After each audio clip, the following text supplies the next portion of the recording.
I've wanted to make this video for about a year now, but I never actually did. As a Melee player who has been playing since launch with over 600 hours in this game, most of them devoted to a single weapon, the dagger, it has been so incredibly draining to watch as the game that I love gradually degrades in quality and depth. But I still didn't make the video. I made some posts, I complained in Discord, and I didn't want to put the effort into making something like this. Because every time I thought about making it, I always thought to myself, maybe it'll get better this time. Maybe they won't mess it up this patch. And every time I was wrong, but I still hoped. However, the recent dev livestream comments on melee weapon viability and the upcoming rework left more than enough of a sour taste in my mouth to at least throw together this low-effort slop. If you're confused as to what I'm talking about Embark, and specifically how they handle melee weapons in their game, The Finals, along with what it reveals about possibly one of the worst dev philosophies around emergent gameplay I have ever encountered, and I played Destiny 2 for several years. In this video, I'll explain a brief history of the melee in The Finals, the flaws in Embark's dev philosophy when compared to popular and beloved gaming giants like Valve, the role the community plays in fueling this self-destructive ideology, and showing how the comments around the Melee rework from the newest Ask Me Anything are emblematic of a dev team adhering to a philosophy that is actively rotting their game from the inside out and has been for years. Then, finally, I'll suggest a better way forward, for Melee weapons and for the Finals. By all intents and purposes, Embark had the best possible excuse to make Melee weapons which were impressively powerful in their shooter game, for one simple reason. Your character in the Finals has no secondary weapon. Once you choose your primary, you are locked into it. Therefore, if you choose melee, you will only be primarily engaging at melee range. However, the history of the Finals is a history of fumbling that premise and fumbling it hard. In all games which feature ranged and melee weapons require gap-closing abilities to be competitively viable. Whether it be a small speed buff when holding them, like in CSGO, or different abilities built into the weapon which allow the user to properly get close, or even movement techniques and interactions with abilities that are built into the game from base or emerge through novel interaction. This is simple to understand, and to some extent the Finals had that, but it also didn't. The melee weapons in the game give you no additional move speed, and in fact most of them actively hinder your ability to move freely by slowing you down to a snail's pace when charging their secondary attacks.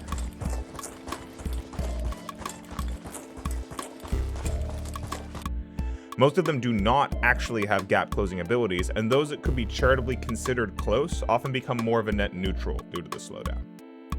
This, as you can imagine, makes melee fairly difficult to use and causes a heavy reliance for all melee weapons on specific specializations and gadgets which enhance mobility. However, these have two weaknesses. One, since these are common to all members of that class, if another person is to use something like an evasive dash, for example, they can easily negate any gap-closing advantage you have. Two, since you often experience an active movement debuff when using certain aspects of the weapon's kit, you wind up with a weapon which cannot fight back effectively while those abilities are on cooldown. This is a kind of sliding scale issue though, with weapons like Sword on the less reliant on abilities end, and weapons like Dagger being on the nearly completely reliant on abilities end. Guns do not have this weakness. Range tends to solve it for them. Even closer range guns like shotguns have some degree of light pressure they can apply from range. They become better when used with movement abilities, yes, but they are not in a state where they are almost unusable without them. Now this is not necessarily a death knell for melee. It pits the environment of the game solidly against them, yes, but it introduces a risk which can be met with an equal reward. This would be melee weapons dominating in close range. However, in the Finals, melee weapons do not even really do that. And during the short periods of time where they were in any way dominant in their effective range, they were actively heavily nerfed for it, despite being off-meta, generally easy to counter, and underrepresented as a weapon for the game's entire lifespan. This is often a hybrid of a community which fails to acknowledge the possibility of counterplay, and a dev team all too willing to listen to them. There are a plethora of weapons and gadgets in the Finals which significantly shut down melee players. Some do it so freely it can feel like cheating at times. Gadgets like glitch mines, which completely negate enemy abilities in a certain radius, creating a solid kill zone for most melee weapons, are an example of a gadget where if it's used with even a modicum of forethought, it can completely ruin most melee players. Gravity grenades, bounce pads, dashes, the new hover pads, and other similar tools allow for easy spacing or movement interruption. Even things like DMAT can work depending on the place you're fighting, dropping the approaching player through the floor or running through a wall and closing it behind you. Lockbolt, Goo Gun, and to some extent Winch can interrupt melee and lockdown movement. Winch as well is incredibly easy to hit at closer ranges, interrupts melee weapon swings, and gives you free unopposed damage. Before the fight even starts, there's gadgets that can reveal positions and give information. Both heavy and medium have motion sensors, something which melee players cannot remove without triggering them or giving away their position. And mines in general, especially for light melee, can be nearly impossible to defuse without taking the damage. Mines have 50 HP, so as a light, you either have to pick up a barrel or use a pyronade, which will just block the path forward anyways, the same way that the mine did. Lichnades can work, but they don't typically last long, and if it's mines strewn around the ground in a room you're fighting in, it grants you nowhere near enough downtime to engage freely. Notably as well, the turret on medium, when placed correctly, can apply a large amount of pressure to melee players who will be forced to take some amount of damage to take it out, especially on classes like light. And these are just gadgets. This is saying nothing about the movement, positioning, or macro play of the finals, and absolutely nothing about the weapons. Now, these gadgets, when used well, can dog-walk melee players. Even one person on the enemy team who can use those abilities proactively and intelligently can shut down a melee player. And it gets even worse for melee when you examine the previously undisclosed broad majority of weapons in the finals. With the notable exception of the sniper rifle on light, almost every single weapon in the game is a fast-firing gun with large damage and simple aim, or one that otherwise specializes at mid-close range. Meaning that even though fights in the finals are held in closer range environments, melee doesn't necessarily have even that advantage. It's all auto-slot, which is another problem for melee players. It's significantly harder to weave bullets with good movement when almost every single gun in the game can just mag them. And that's before we factor in all the gadgets and the slowdown built into melee weapons and the different character speeds. Light, being the class which has the easiest time closing the gap with melee, is often the main target of these complaints. However, they also suffer the most from the bullet hose hell. To take the new medium crossbow as an example, 4 body shots will kill a light player. The crossbow does it this fast.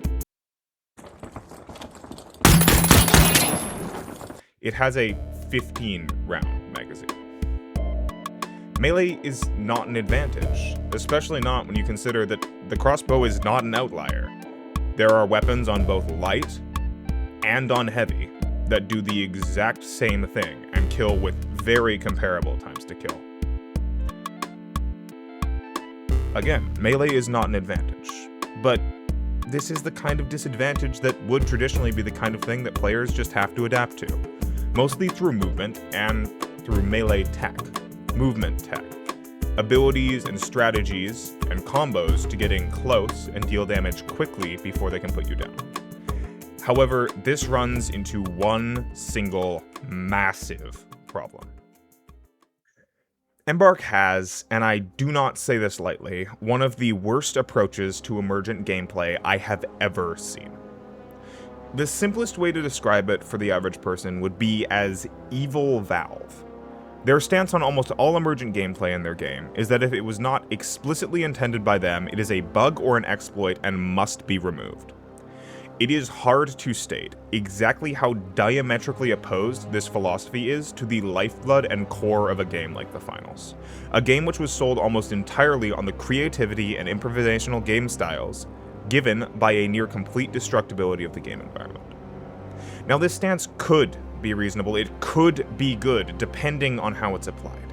Some emergent gameplay can genuinely be detrimental to the state of the game. Some depths of skill and opaque tech can make games nearly completely unapproachable for new players. Just look at games like For Honor and Mordhau as examples. However, this philosophy is applied to everything, which is not specifically intended by the devs. At points, they have removed things as innocuous as sliding into your own bounce pad gives you a small amount of forward momentum in line with this philosophy. They've also removed more impactful emergent gameplay interactions that required heavy investment to use. Things like goo planes, which required 2 of your 3 gadgets to use, a specific specialization, good placement, and a decent bit of time investment to make a flying machine out of goo. They justified this decision because it made it too easy to traverse the map. However, a gimmick build which takes up that much of your inventory, precise placement, and decent timing with how you build it just to get back to objectives slightly faster comprised mostly of off-meta tools was not a genuine threat to the balance of the game. And this can even affect intended parts of the game. Things like the nukes from Season 1 and 2 were originally intended as improvised explosives, where you could interact with the environment to create triggerable, throwable bombs. Now, before you tear my throat out, they were incredibly deserving of a nerf. But instead of keeping the depth of field in by nerfing, say, the damage of placeable items while on thrown items, or nerfing the radius, they instead nerfed the arming time, rendering the entire interaction of these improvised bombs, which were cool and interesting, and playing in Season 1 and using them made it feel like you were being really creative, and it rendered it practically useless. Again, they deserved a nerf, but that wasn't the best nerf for the health of the finals. It was just the nerf that removed the most emergent gameplay. This dev philosophy, taken to the extreme as it has been, is an existential threat to the game it's applied to for a very simple reason. It shortens the depth of skill and flexibility within the game environment, which ultimately limits its lifespan. This is perhaps most obvious when compared to a game like TF2. I'd just like to apologize real quick for my awful spy gameplay. I haven't played TF2 in a while, so you're gonna watch possibly World's Worst Spy here. It would not be too much of an exaggeration to say that TF2 is a game that lives off of its tech. Techs like trimping, rocket jumping, bee hopping, turret boosting, and complex movement involved in things like trick stabs are what has kept the game alive for nearly 2 decades at this point.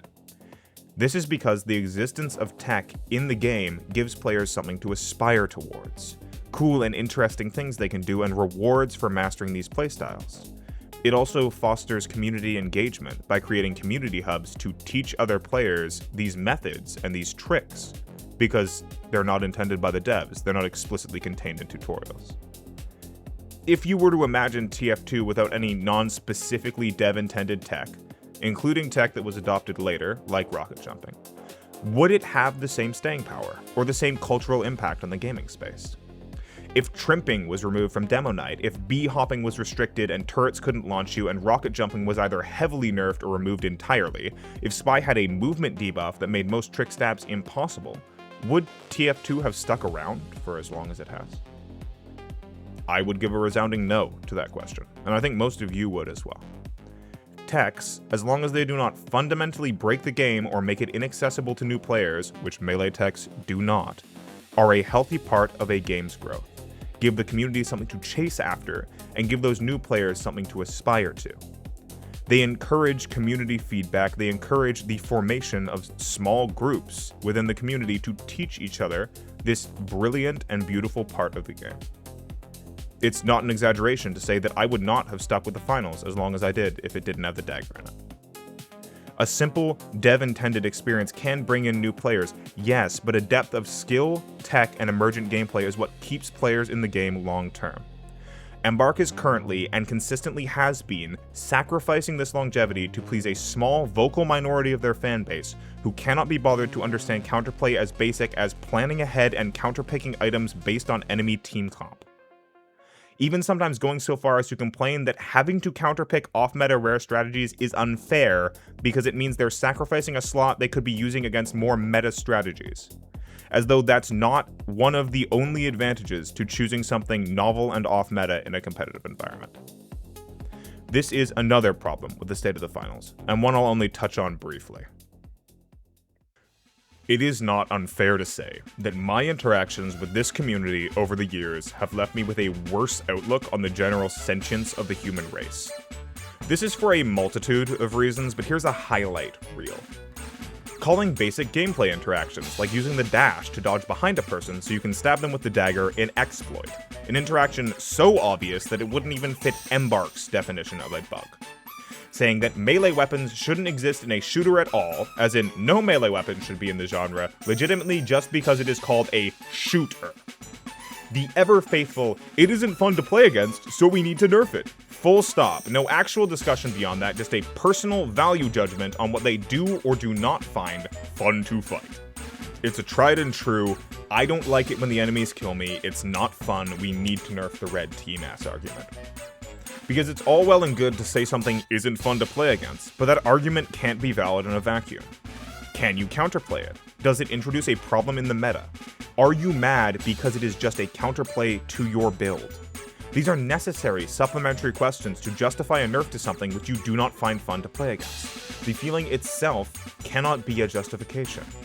In fact, as some people have said, it may just be a skill issue. The finals community has spread genuine misinformation on hitboxes of weapons like Dagger, which have led to them getting nerfed in patch notes, where the dev team themselves admit that the reason for the outcry was largely misinformation. And these are the people the devs listen to. Time after time, people who genuinely think heavy mains are hated and oppressed by Embark and lights are loved and catered to, despite the fact that the only time light has ever been competitively viable was when Embark fundamentally broke comp. In a game where heavy has not only been a mainstay in the meta for the game's entire lifespan, but was shipped so fundamentally broken that I had friends who left the game in Season 1 and never came back because of it. People who think the initial nerfs to Heavy that brought them to a fair state were overblown, and would argue, and I quote, that Heavy should feel like a raid boss to fight in a team-based shooter where you can 3-stack the class. And this was an argument against nerfing Heavy from its Season 1 state. This community adds fuel to the dumpster fire that is this philosophy around balance, creating what can only be described as a kind of shit Ouroboros trapped in an endless cycle of ideological defecation. This brings us to the main thing that prompted me to finally get off my ass and make this video. The culmination of this horrible cycle, this dev stream, and specifically their comments on melee weapons and the upcoming rework. For a long time, Melee players have wanted just some small amount of transparency about Embark's feelings around Melee, even if just to know exactly why they keep fucking up everything about it. And as always, the monkey's paw curled. What we got was perhaps the single most direct example of how self-defeating the evil Valve perspective is, with a healthy dose of classic community idiocy. I'll be highlighting 3 segments of the Q&A in this section. Firstly, the comments on not knowing a gameplay loop for ranged versus melee immediately after describing the loop of ranged versus shotguns, which can be mapped exactly onto melee versus ranged engagements.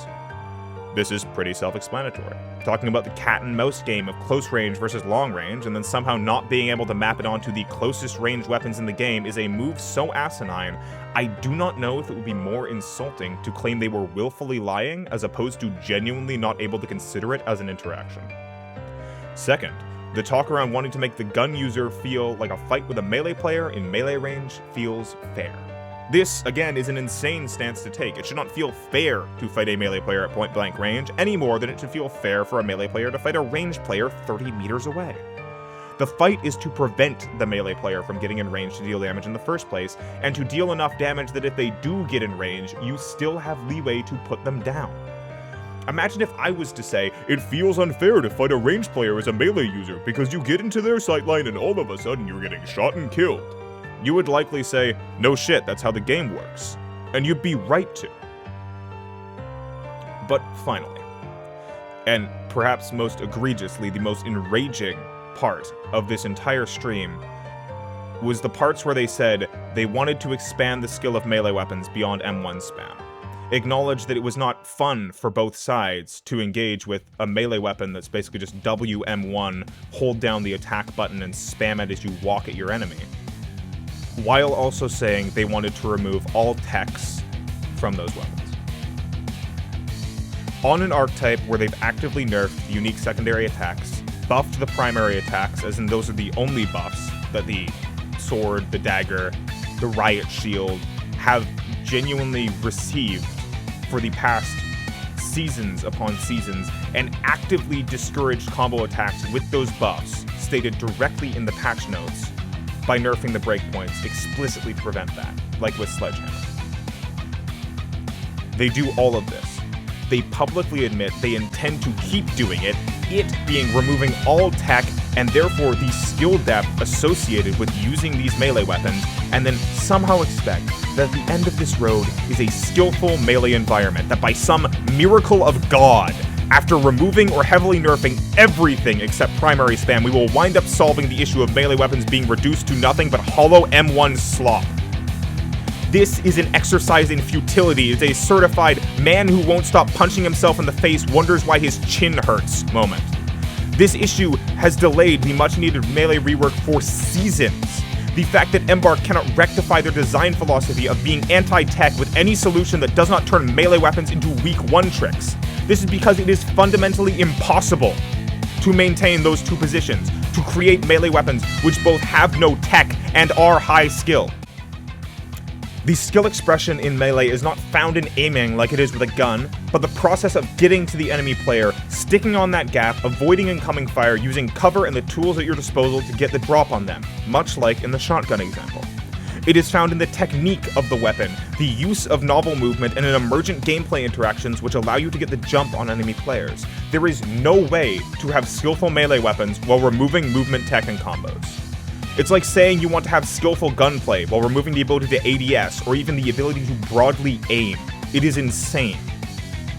And it's due to actions like this that the Melee community in the finals is already broadly decimated. Most of the high-level Melee players have already left. The community hubs that were set up at the game's launch, vibrant, lively places where we could discuss tech and microplay, are now veritable ghost towns.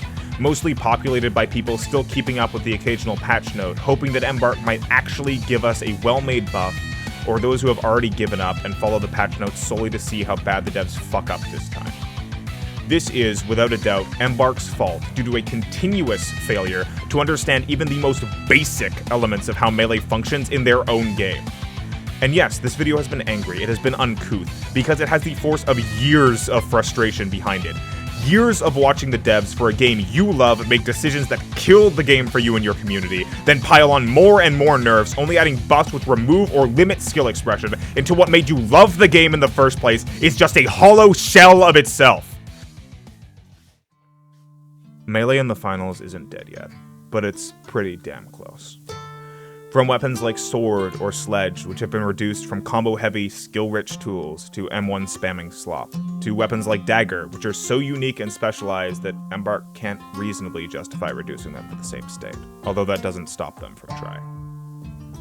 Which, come to think of it, might be the reason the Dagger is seen as problematic by the devs. But that also makes it the key to preserving Melee identity in the finals. This video is a last resort, a last desperate scream into the void directed at the developers and community of a game I once genuinely loved. Please, for the love of God, stop being so afraid of skill expression and creativity in your skill expression and creativity-based game. That fear has been, and continues to be, the main driving force behind the slow, suffocating death of this game. And if you do not abandon this idea that all non-expected interaction is a bug that must be removed, it will be the death of this game. Stop listening to community voices which cry about the injustice of having to devote one single gadget slot to counter someone's entire build, or the people who cry about how it feels unfair to fight a melee weapon in melee range, as though they do not have a veritable suite of tools they could be using to keep that scenario from happening in the first place. If facing melee players and in-depth tech is in fact too much for new players, then implement basic, soft, skill-based matchmaking in casual game modes. That's the only way you truly allow new players playing casual game modes to not immediately be thrown out of their depth anyhow. They would face similar skill gaps with guns and gadgets, even in a melee-less game. Use Dagger as your blueprint to rework the rest of the melee weapons, choosing a niche and fully fulfilling them, accepting that there will have to be different melee combos and movement techs to make them viable by virtue of their existence in the game. Make Sledge into a destructive powerhouse, give them a spreading destruction slam on the overhand. Bring the M1 damage down to encourage melee combos again. Make Spear's secondary attack cancelable and able to be woven in with light melees and primary attacks for seamless flowing combos. Make dual blades into fast-moving, lunging weapons that can deflect bullets for a time if caught out, but are by no means an impenetrable wall like they are now. Make it so Riot Shield can parry melee weapons and more reliably block them, as well as the bullets it already does. Make the sword into the pinnacle of movement again, with a non-angle locked lunge that doesn't have multi-hit. Nerf the basic slash damage while buffing the lunge again to encourage, again, light melee combos. And give Dagger less slowdown on the heavy attack to encourage more interesting trick stabs, while giving it the same secondary hold that throwing knives have, where you can tap and it won't just cancel the stab entirely if you don't hold it down for the full time. These are not hard changes, and for most of them, any Melee player you could have asked for the last few years would have told you to implement. We have been begging for these for so long, and we have been vocal. It beggars belief why you have ignored us for this long while catering to people who genuinely do not understand counterplay as simple as bring a glitch mine and put it in a place where it is not easy to disable when defending objective. Similarly, to any prospective devs watching this, please, for the love of God, do not make this mistake. It is very easy to be afraid of unintended gameplay interactions in your games, odd vestigial movement bugs, swap tech, and the like. It makes sense to be concerned about things which are nominally beyond your control or which stray from the intended path in the ecosystem of your game. But rushing to patch them to preserve your unfiltered artistic vision can be detrimental to the overall product, removing the organic flow of interaction between game systems and artificially limiting the overall lifespan of your game by removing things which allow for long-term player investment and community building. Interesting and sometimes challenging to balance bugs are not necessarily a threat to your game, but an opportunity for growth and interesting gameplay. I have very low hopes for this video, if I'm to be honest. Embark has never listened to the Melee community, even when we were begging for specific nerfs to our own weapons in a vain attempt to preserve at least some of the skill ceiling, making sword lunge single hit again instead of implementing an angle lock, for example. I have no reason to expect this will be any different. But still, I hope. Because until the Melee rework is done and over with, there is a chance that Embark might realize the self-defeating nature of their anti-tech design philosophy and start embracing the creativity inherent in the finals instead of struggling so hard against it. I hope you enjoyed the video. Until next time.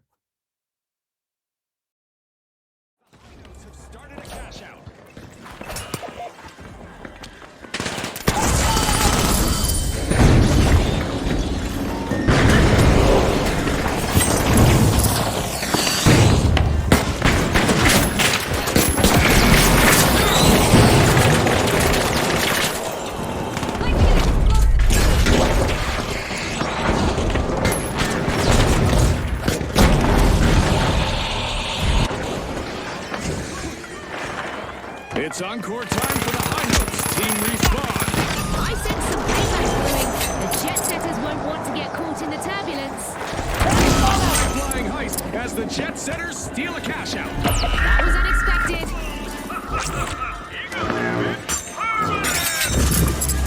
A contestant is really cutting through the competition.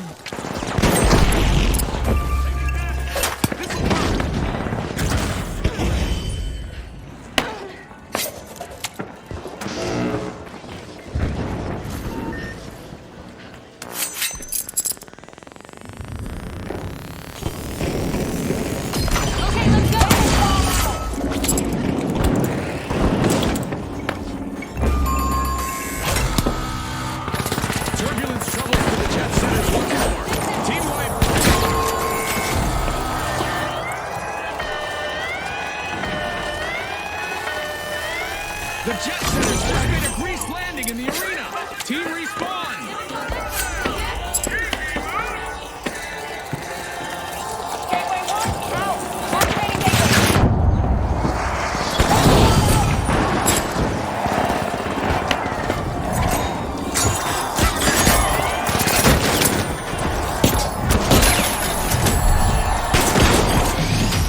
The Ultra Rares were anything but common, clinching that victory with speed.